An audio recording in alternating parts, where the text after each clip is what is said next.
Graça e paz, família abençoada, graça eterna, povo amado de Deus. Vamos crescer mais um pouco no entendimento do Pai? Eu espero que vocês estejam sendo edificados pela palavra da graça de Deus. E a palavra da graça de Deus, ela é digna de toda aceitação. O apóstolo Paulo está escrito lá em Atos dos Apóstolos, no capítulo 20, no versículo 32, fala de Paulo, quem escreve é Lucas, mas Paulo disse assim: encomendo-vos a Deus e a palavra da sua graça. Olha que coisa interessante, encomendo-vos a Deus e a palavra da sua graça. Então o esforço de Paulo, a dedicação de Paulo no ministério era levar as pessoas ao conhecimento da graça de Deus. Encomendo-vos a Deus e a palavra da sua graça. Então esse é o nosso objetivo, levar as pessoas a compreenderem a palavra da graça de Deus. Levar as pessoas a entenderem o Evangelho do Cristo ressuscitado. Encomendo-vos a Deus e a palavra da sua graça, para que haja um entendimento perfeito na mente do povo de Deus. Paulo também fala em Gálatas, capítulo 4, versículo 19, ele falando para aquela igreja que nasceu, que recebeu a palavra da graça, e depois naturalmente começou a se distanciar, decair da graça de Deus, apostatar-se da fé naquilo que Cristo havia executado no Calvário. Aí Paulo disse: eu sinto dores de parto, até que Cristo seja formado em vós.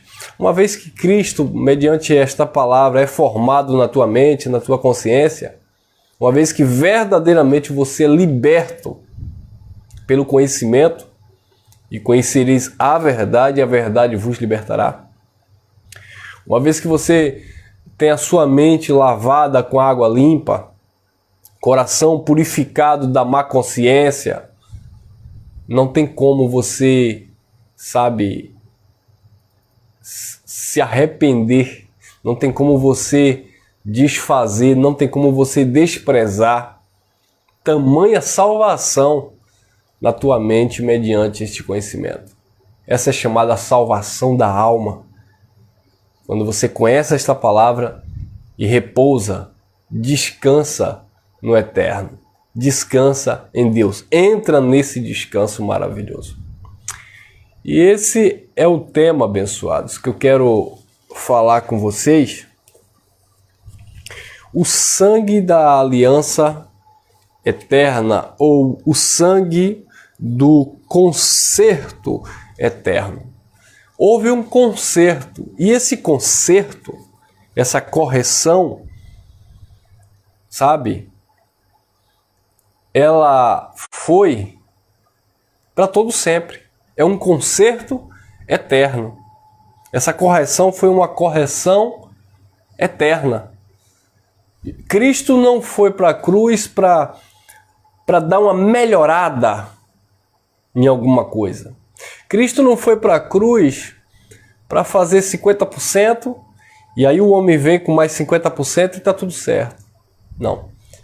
Cristo, ele foi para a cruz para fazer um conserto eterno mediante o derramamento de sangue. E quando você entende isso, quando você percebe isso, quando você compreende isso, naturalmente há uma libertação na tua mente. Por quê? Porque nós fomos ensinados a pagar o preço, a nos esforçar para não perdermos a salvação. Nós fomos ensinados a sacrificar para agradar a Deus. E eu digo sacrificar nesse sentido de esforço humano, de religiosidade, E isso diante de Deus não tem nenhum tipo de importância. Eu sei que alguns assistem uma mensagem como essa e dizem assim: ah, então você pode viver de qualquer jeito, porque começa a distorcer a nossa fala. Quando você vai falar da graça de Deus, você diz assim: gente, o preço já foi pago. Não há mais dívida a ser paga. Aí as pessoas começam a dizer: ah, então agora, já que o preço foi pago, eu posso roubar, eu posso matar, eu posso adulterar. Olha a mentalidade carnal. As pessoas parecem que não conseguem viver sem um cabresto, sem um controle, sabe? Sem algo para lhe dominar, para lhe manipular. Não consegue viver uma liberdade genuína em Cristo, mediante uma consciência pura, de um entendimento de que o que é certo e o que é errado dentro de cada contexto. E que eu não vou usar algo espiritual em meu favor para banalizar o evangelho, entrar numa zona de carnalidade, libertinagem, licenciosidade, viver uma vida, sabe, numa podridão, viver uma vida na devassidão, porque eu descobri que, na verdade, todo o esforço que eu fiz para me achegar a Deus, todo o preço que eu paguei, toda a prática religiosa que eu efetuei, na verdade não teve nenhuma importância diante de Deus. Então muitas pessoas se frustram com isso, porque não querem perder, sabe, essa glória, essa vanglória, não querem perder esse argumento religioso de que eu sou melhor do que você porque você não jejua, eu faço jejum. Você rouba a Deus nos dízimos e nas ofertas, eu não, eu sou dizimista, fiel e ofertante. Só me vem à memória aquele texto do publicano e o fariseu que subiu para orar ao Senhor. O publicano batia no seu peito: eu dou dízimo de tudo que eu possuo. Eu jejuo 2 vezes na semana. Sabe, eu sou crente, eu não sou como esse pecador miserável, eu não sou como os demais homens. Então o religioso ele se apega muito a isso, e por se apegar muito a isso, quando a mensagem da graça chega e revela que na verdade não depende de quem quer nem de quem corre, mas de quem Deus se compadece e usa de misericórdia, e que nada o homem pode fazer para atribuir ao seu esforço, ao seu mérito, ao seu ego, ao seu orgulho, de que eu estou nessa posição privilegiada com Deus, eu sou salvo, eu estou, sabe, abençoado porque eu pratiquei algo que chamou a atenção de Deus. Ele não consegue largar isso porque ele quer manter isso para o resto da sua vida. Ele quer impressionar os demais com aquilo que ele se dedicou, com aquilo que ele buscou. E quando o conhecimento chega, você começa a entender desse rapaz. Você diz: tudo que eu fiz cooperou. Deus permitiu. Foi uma forma de Deus te atrair até aqui. Sabe? Deus tem os seus propósitos, a sua caminhada, os seus caminhos, que são mais altos do que os nossos caminhos. Então, você foi crescendo, apanhando, você foi sendo manipulado, você foi sendo, muitas vezes, abusado dentro da religiosidade, para que hoje, quando você chegasse a esse entendimento, você pudesse valorizar e não entrar, sabe, em uma zona de conforto em graça e achar que a liberdade que Deus te proporciona é uma porta para você viver uma vida de devassidão, de podridão. E não é. Graça de Deus é uma liberdade que nós temos em Cristo. E não um motivo para que tenhamos oportunidade para viver uma vida desgraçada. Não é isso. Então, a minha vida, o meu entendimento que eu tive durante 18 anos dentro das igrejas evangélicas, cooperou, tá? Deus permitiu. E quando eu digo, algumas pessoas dizem assim, eu não sei como eu fiquei 10, 20, 30 anos lá dentro preso. Não precisa se martirizar, não precisa reclamar. Deus permitiu tudo isso. Para que hoje você venha conhecer o Evangelho da Graça, venha valorizar esse descanso, porque se você não tivesse passado pelo erro, você não saberia hoje valorizar a palavra da graça. Se você não conhecesse a mentira, você não estaria vivendo a verdade. Se você não tivesse sido manipulado pelos homens, se você não tivesse sido escravizado pelo sistema religioso, você hoje não saberia desfrutar, ter o prazer e o privilégio de viver essa liberdade maravilhosa que nós temos em Cristo. Então tudo foi necessário. Tudo cooperou para o bem daqueles que amam a Deus, daqueles que foram chamados segundo o seu propósito, segundo a sua determinação, segundo o seu decreto. Então, não reclamem. Eu sei que tem muitos irmãos, eu recebo muitas ligações ou chamadas de WhatsApp, muitos testemunhos de pessoas que passaram 20, 30. Eu converso com pessoas de quase 80 anos. Irmão, eu passei 30 anos sofrendo, com medo do diabo, com medo de perder a salvação, com medo de Deus tomar meu emprego, com medo de Deus me colocar numa cama doente, com medo disso. Por quê? Porque a religião me ensinava isso. Que se eu falhasse, que se eu não seguisse as regras doutrinárias, aqui não tem nada a ver com o Evangelho, se eu não praticasse as liturgias, sabe, eu não iria alcançar algo, eu não iria, sabe, me salvar como se dependesse do homem. E hoje que as pessoas conhecem o Evangelho da Graça, essas pessoas estão em paz, felizes. Acabei de receber aqui uma mensagem no WhatsApp de uma pessoa que está maravilhada com essa palavra da graça de Deus. Todo medo, toda angústia, toda insegurança, toda incerteza, sabe, saiu da mente dessa pessoa. Ah, mas é porque essa pessoa nunca foi crente. Pessoas que viveram 10, 20, 30, 40 anos dentro de uma igreja, mas só aprenderam que tinha um monte de demônios ao seu redor, só aprenderam que Deus estava com um chicote estralando nas costas se a pessoa não fizesse aquilo que o pastor disse, que Deus disse que era para fazer.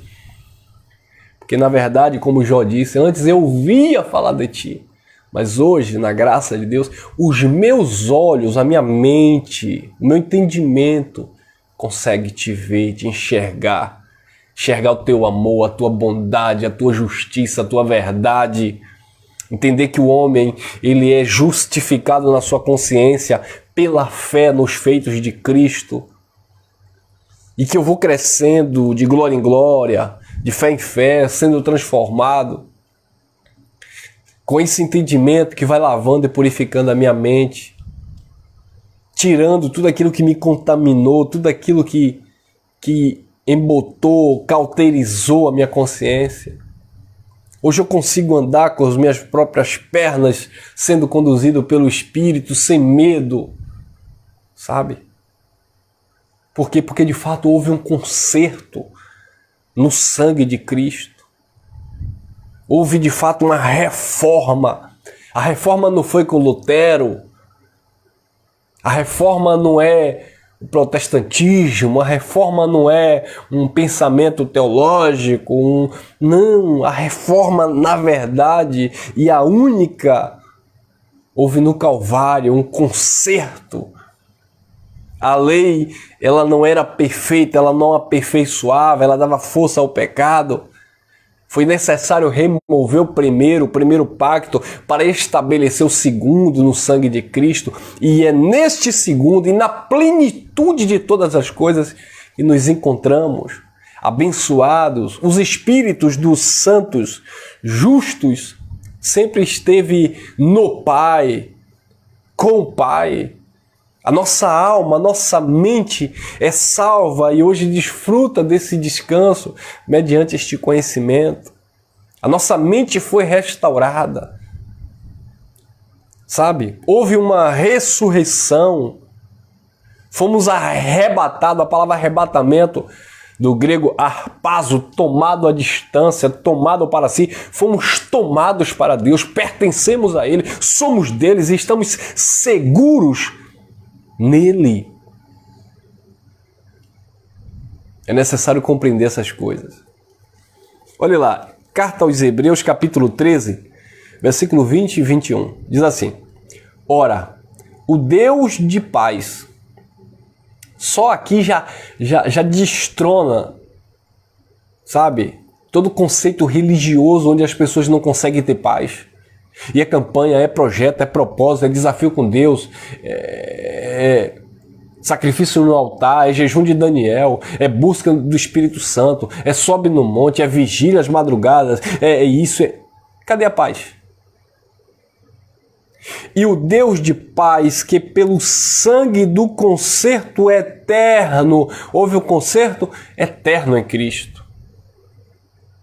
E o Deus de paz, que pelo sangue do concerto eterno, tornou a trazer dos mortos nosso Senhor Jesus Cristo, grande pastor das ovelhas. 21. Vos aperfeiçoe em toda boa obra para fazerdes a sua vontade, operando em vós o que perante ele é agradável, por Jesus Cristo, ao qual seja glória, para todo sempre. Amém.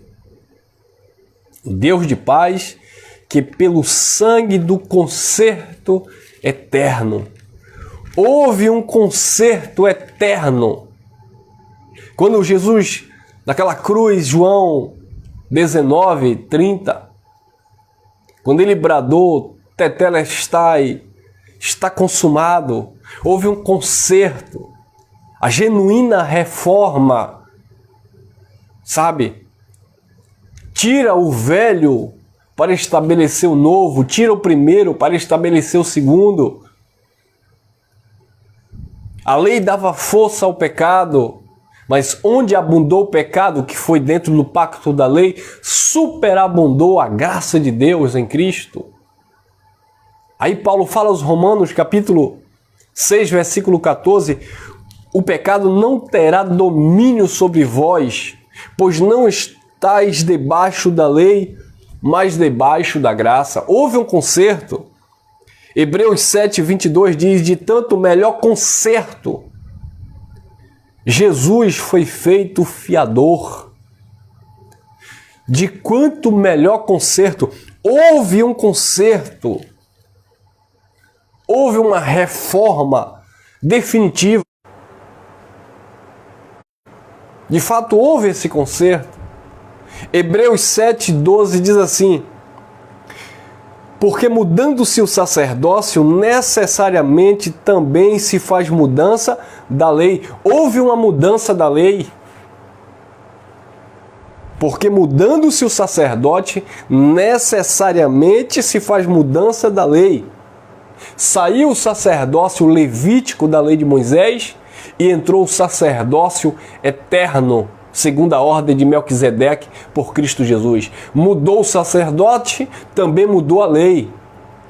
Saiu a lei de Moisés e as suas ordenanças e entrou a lei do Espírito de vida em Cristo Jesus, o Senhor. Então, quando nós entendemos isso, quando nós entendemos este concerto pactual, nos vemos perfeitos, abençoados, totalmente salvos. Era disso que Nicodemos precisava. Necessário nascer de novo da água e do Espírito. Não era batizar Nicodemos nas águas, não. Era Nicodemos ter essa concepção, essa percepção, essa renovação na mente, essa mudança geográfica, não fisicamente, mas pactualmente falando. Quando Paulo diz aos Colossenses, capítulo 1, no versículo 13, Paulo diz, o qual nos tirou do império das trevas da escuridão, do engano, do legalismo e nos transportou para o reino do seu amor. Quando Pedro diz, fomos tirados das trevas, da escuridão, do ministério de condenação e morte. Fomos tirados das trevas para a sua maravilhosa luz. E é nessa maravilhosa luz em que nós nos encontramos. Porque houve um conserto eterno no sangue de Cristo. Sangue este que remiu, resgatou os judeus, lavou os judeus, perdoou os judeus e aproximou os gentios, aproximou aqueles que estavam distantes de Deus no entendimento, aqueles que eram inimigos pelo conhecimento. E só a graça de Deus, só a revelação deste evangelho tem este poder para trazer essas verdades na nossa consciência. Então, queridos, quando nós compreendemos estas coisas, quando nós entendemos estas coisas, definitivamente nós desfrutamos desse descanso, porque pegamos esta palavra e misturamos por fé, com fé. Olha lá, Hebreus 4:1. Temamos, pois, que porventura deixada a promessa de entrar no seu descanso, pareça que alguns de vós tenham ficado para trás, porque também a nós foram pregadas as boas novas como a eles. Mas a palavra da pregação nada lhes aproveitou, porquanto não estava misturada com a fé naqueles que a ouviram. Então o problema é que as pessoas dizem que tem fé em um copo com água, tem fé em uma oração forte do pastor, tem fé no óleo ungido que foi derramado na cabeça, tem fé em uma campanha, tem fé em um desafio, tem fé em coisas que os homens promovem, mas não consegue ter fé nos feitos de Cristo. A minha fé, o justo viverá da fé, a nossa fé tem que estar fundamentada no Evangelho. A fé, a nossa fé, não é naquilo que a religião exige de nós, mesmo usando fragmentos ou textos bíblicos fora do seu sentido original, fora do seu contexto. A nossa fé é algo racional e perfeito naquilo que o perfeito realizou. Algumas pessoas não entendendo, não compreendendo o teor, o conteúdo, a profundidade desta mensagem, dizem que nós perdemos a fé porque nós fazíamos jejum, nós fazíamos voto com Deus e hoje a gente perdeu a fé. Não, pelo contrário, a nossa fé foi restaurada. O apóstolo Paulo diz que a fé ela vem pelo ouvir a palavra de Deus. Quando você começa a ouvir a palavra de Deus, você consegue entender as coisas de Deus. O conceito de comer da carne e beber do sangue de Jesus não é aquele conceito legalista, religioso que nós aprendemos, onde você em 30 dias, ou dependendo da denominação, de ano em ano, come um pedacinho de pão e toma um copinho de suco e diz, que comunhão maravilhosa que eu tenho com Deus e com a igreja. E não é isso, abençoado. A minha comunhão com Deus tem que ser uma comunhão no entendimento de que Ele está comigo, Ele está em mim pelo Espírito. Aquele que se uniu ao Senhor se tornou um só Espírito com Ele. A minha comunhão com Deus e a minha comunhão com a igreja é entender que, embora sejamos diferentes, somos membros diferentes, mas pertencemos ao mesmo corpo, eu daqui e você daí. A nossa comunhão ela vai além de algo tangível, palpável, porque eu abraço alguém. Ela está em uma consciência de que nós somos a família da fé. Isso é uma comunhão porque ela vem do Espírito. A nossa comunhão com Deus ela não está baseada em um momento que eu deixei de comer. Ou a minha comunhão com Deus ela não pode estar fundamentada apenas no sentido de que eu entrei, fechei o meu quarto e vou fazer uma oração ao Pai. Ela precisa estar sendo exercitada na minha consciência em todo o tempo, independentemente do ambiente que eu esteja, com quem eu esteja. mas é a consciência pura de que Deus está comigo e que eu presto um culto racional ao Eterno em todo o tempo. É o orar que Paulo falava sem cessar. Isso é uma comunhão com Deus, que não depende de elemento, de liturgia, de misticismo. Não. O sangue do concerto eterno, que nos fez estar perfeito naquele que é eterno. Amém? Guarde essa reflexão no teu coração. Eu espero que você tenha sido edificado. Graça e paz e graça eterna. E que nós venhamos viver a alegria, em todo o tempo, de desfrutar deste conhecimento, dessa liberdade com consciência. Não usando dessa liberdade para dar ocasião à carne, mas sendo de fato luz para aqueles que ainda se encontram em trevas. Transmitindo essas verdades de Deus com amor do Pai, para que haja olhos iluminados, para que haja restauração e salvação na mente do povo de Deus que muitas vezes se encontram aí cansados, oprimidos e sobrecarregados. Mas quando aprendem, não do irmão Elcio, mas quando aprende dele, quando aprende de fato do Eterno, entra nesse descanso e recebe o alívio, nas suas almas. Vamos que vamos. Até o próximo encontro.